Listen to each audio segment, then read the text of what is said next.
What's up, fitness friends? Coach Andres here, back with another video. Today I want to discuss with you guys rep ranges. Do they matter? How many should you be doing? All of it can be kind of confusing, so let me clear it up for you.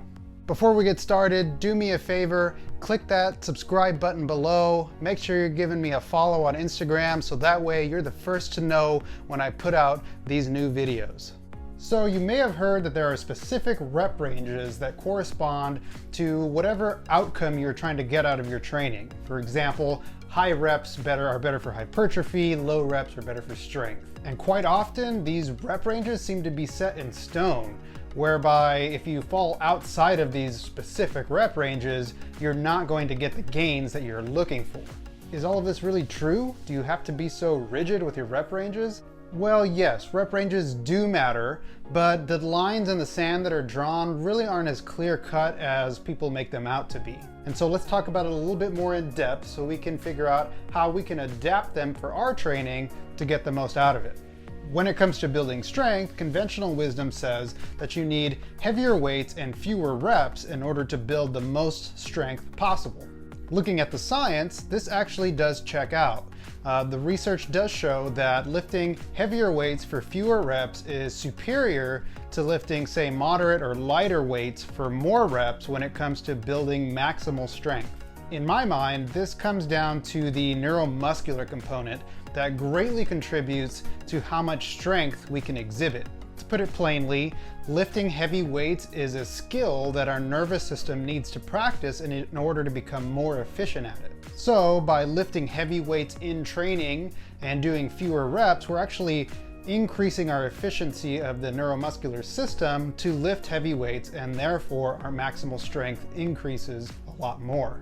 Now, when it comes to building as much muscle as possible, the conventional wisdom says that you actually want to do more lighter or moderate weight with a lot more reps. Some might say that 8 to 15 reps is sort of the sweet spot for hypertrophy, and that anything outside of that range is kind of a waste of time. But when we look at the science, we actually don't see that that is completely true. The research actually says that lifting with heavy weight and low reps actually builds muscle just as well as lifting with lighter or moderate loads for more reps. There's even research that shows that really high rep sets, say 25 to 35 reps, can still be effective in helping you build muscle despite what most people might think. However, lower to moderate rep ranges does seem to be a little bit better than those really high rep sets. And I think most of this is because of the fact that really high rep sets tend to be more difficult in gauging your actual intensity or your RPE. So all of this seems easy enough, right?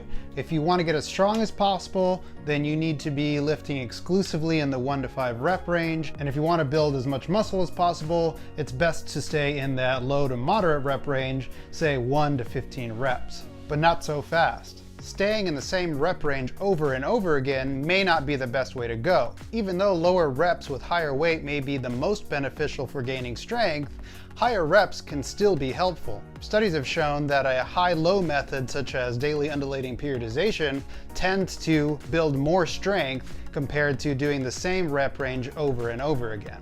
And the same could be said when it comes to hypertrophy as well. Mixing up the rep range tends to build more muscle over time compared to doing the same rep range session after session. Why would this be the case? It probably has a lot to do with the novelty and the new stimulus of doing different rep ranges from session to session. Constantly changing the stimulus tends to force the muscle to adapt, whereas doing the same rep range every session tends to result in a less potent stimulus over time, which your muscles don't adapt as well to.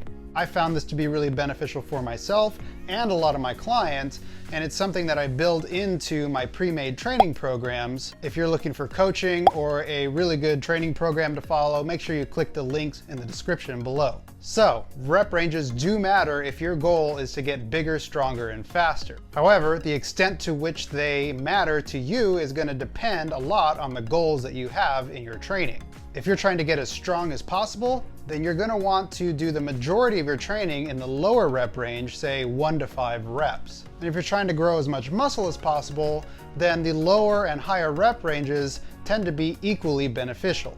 Either way, you're going to want to mix up your rep ranges from time to time in order to have more effective training sessions. And as I've mentioned in previous videos, you absolutely must make sure that your training intensity and your effort level is high enough. You have to make sure you're training hard and getting close to failure on each set in order to make any rep range effective.